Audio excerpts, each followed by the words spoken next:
coaching session, formats, forms, and working with clients. Part 1 of 2. What is your preferred or ideal coaching session format? Now that you've been versed on forms, agreements, and contracts, let's talk about the format of a typical coaching session so you get an idea of how you might spend your time with your client, whether it's a free or paid coaching session. Just ask yourself, how would you like to coach your clients?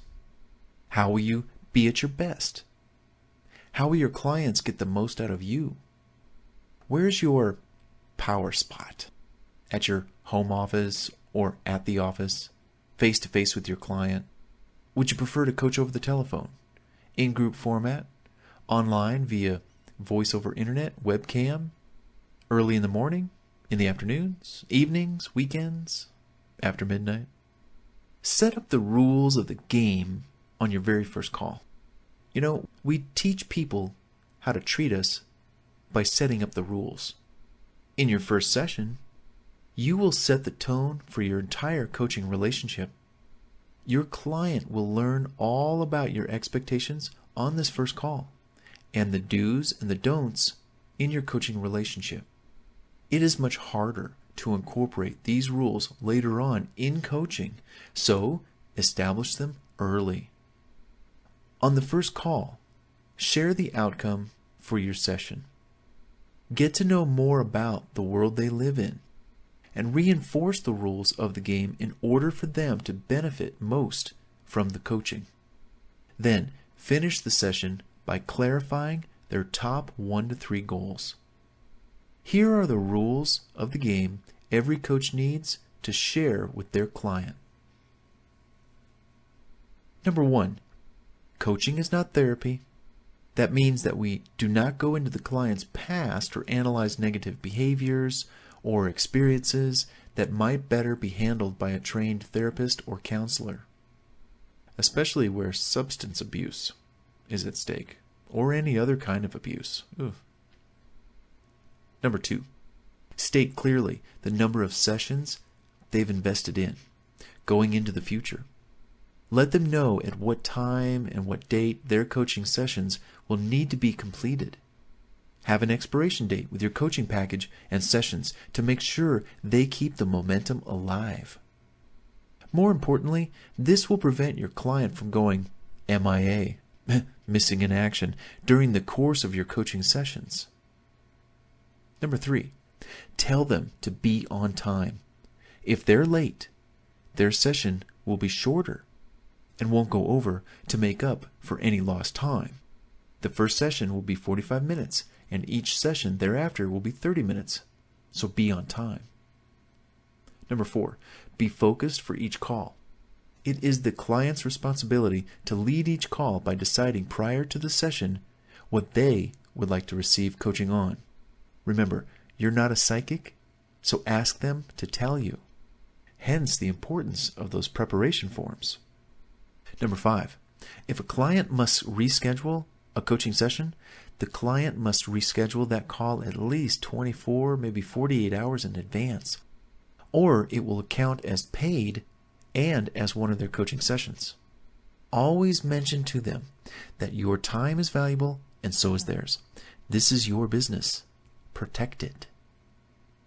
Number 6, let your clients know this is their time. So make sure they're in a place with 0 distractions and total privacy. Privacy is important for you too. It's very difficult to concentrate and focus on the thoughts you should have coaching your client when your client has children, pets making noise in the background. Privacy, quiet concentration time, that's what you both need. Number 7, ask clients for their permission to be their coach. This means pointing out the hard stuff, holding them accountable, and stretching them outside their comfort zones. Share that you are there to help them take the action they weren't taking before they hired you as their coach. Number 8, give them permission to give you feedback. Ask them what is working in the coaching relationship, where they'd like more focus and attention, and what specifically they need more of to receive the value they are paying for and want from you.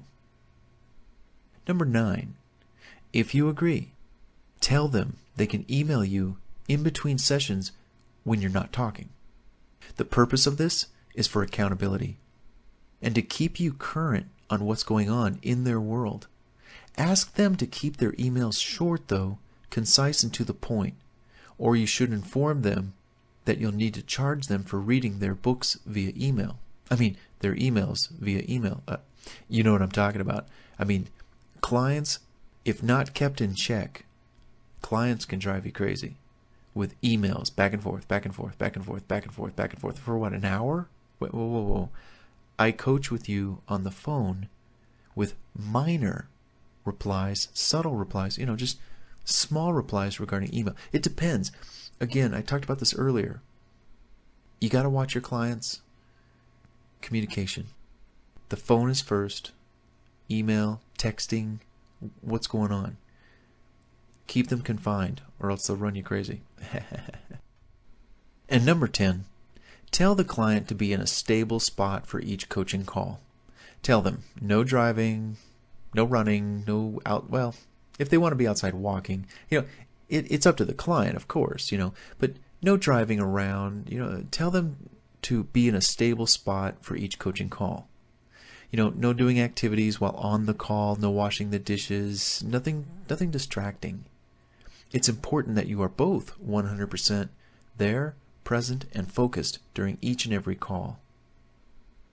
Using planning forms for every coaching session.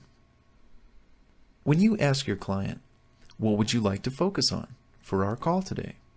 And they say, I don't know. That's no way to start off any coaching session. So why not use a planning form to help prepare both you and your client before each session? Clients and coaches that use planning forms receive more value from coaching with you because it maximizes your time together. So encourage and reinforce that clients use a planning form prior to each call. This also prevents them from getting too sidetracked and keeps them focused on what's most important. Stay on track with your clients, stay focused and organized, and your clients will see the results and benefits from coaching with you. Create your own planning form for your clients based on these questions. You can type them out in a simple, word processor like Microsoft Word. Customize it at the top with your header and contact information, and then send it to your clients. Make it available on your website too. Request that your clients email the completed form to you 24 to 48 hours prior to their next session. You can see a sample coaching and client planning form inside Rich Coach Broke Coach, the book, and at mytrainingcenter.com if you have membership access to access the book online. But for the sake of this audio program, I'm going to read to you a few of these statements that are on these coaching planning forms. Now, there's one for the coach and there's one for the client. Here's the coach's planning form and what's stated on that form. Session date, month, date, year, time, AM, PM. Topics to be sure to discuss on this coaching call. Talk about planning ahead. Here's a form. This is the coach's planning form. And it says right here, topics to be sure to discuss on this coaching call. Another one, my client's action plan from the last call. Another one, actions my client followed through on. Actions I want my client to celebrate.